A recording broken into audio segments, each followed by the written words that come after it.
blade is very, very sharp. And what you do is you take the pastry out and you put it into some plastic wrap. Now, since it's been processed by that multi-purpose blade, it's really been beaten quite a bit. And if we were to try and roll this pastry out straight away, you'll find that as you're rolling it, it will actually spring back. So what you need to do is wrap it up in plastic wrap and chill it for about 30 minutes or so. And you can see by just the fact that I've got it in the plastic wrap, I can bring it together into a nice smooth dough there. So that's our pastry. What you then do with the pastry is you chill it and then you roll it out and you use it to line a 23 centimetre flan tin, which is the one that I've got here, as you can see. Now this has been baked for about 15 minutes or so at 200 degrees C. And what we've done is we've pricked the base. Now also make sure you prick right down in the corner there and then prick all over the bottom. You can put paper on it and weight it down with loading, but you'll find that the paper will tend to stick on this very short pastry. So your best bet is to let it cook for about 10 minutes and open the oven door and just with a scraper or something that's heat resistant, just push the base of the pastry down, and perhaps you might have to prick it a little bit more to allow that steam to escape. Give it another 5, maybe 10 minutes, and there's your end result, which is a pastry shell. What we then do is prepare the apple filling. So if you really like this dessert, you can make up a number of pastry shells and keep them in the freezer until you require them.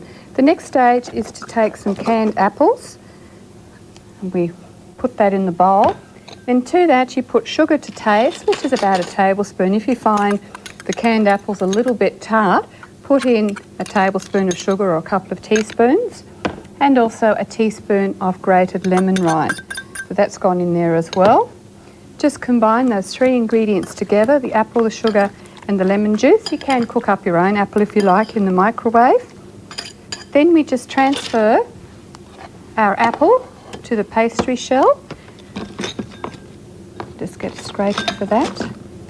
Just put that into the pastry shell, and then we just spread that out. There we go. Just make sure you spread that out, and the 425 gram can is sufficient for this pie. And if you're making up your own apples, you probably need about 2 to 3 apples. But remember not to overcook them. Then the next stage is to take some cream, and what I've chosen is just the traditional Melander thickened cream.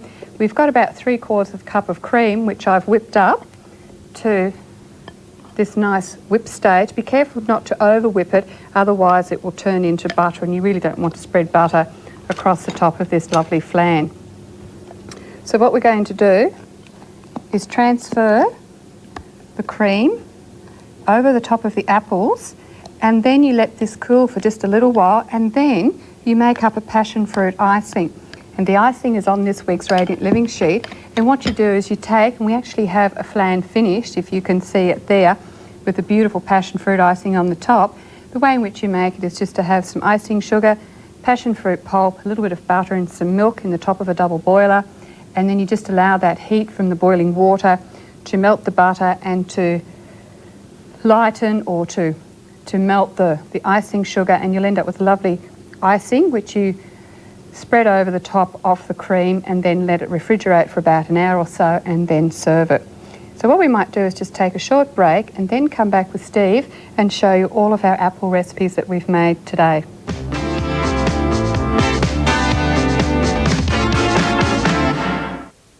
Welcome back. Shirley, the end product looks terrific. I'm dying to get into it, so how about an explanation to what we've got? Well, we're cooking with apples, so all of them have got apples in them. You can use Granny Smith, Golden Delicious, just delicious, whatever you like. First one, apple cream flan with pastry, a layer of apple, nice cream on the top, and then passion fruit icing. Serve with more cream if you so desire. Yep. But before you can eat the pie, we've got to look at the curry. Curry, yes. This is the easy beef curry, and it does have an apple in it, and it breaks down during the cooking time. And it's actually served with the apple chutney that I was telling the viewers about, which is really nice, but let it stand for a couple of days. Oh, right. And then finally, we've got the apple and cinnamon tea cake, which is magnificent. You eat that one warm, and it goes down extra well with a dollop of thickened cream. Yum, yum. Yes, very nice. Well, they say an apple a day keeps the doctor away in whatever form it comes in. What a terrific way. Now, if the viewer would like a copy of this week's Radiant Living sheet to make maybe one or all of these dishes, all they have to do is send in a stamped, self-addressed envelope to the address you're about to see on the screen, which is Radiant Living, PO Box 358 Cairns, and we will send you out our apple recipes. Right, I'm going to tuck into this one. I'll let you Okay. say goodbye. Okay, we'll see you next week. Bye. Bye-bye.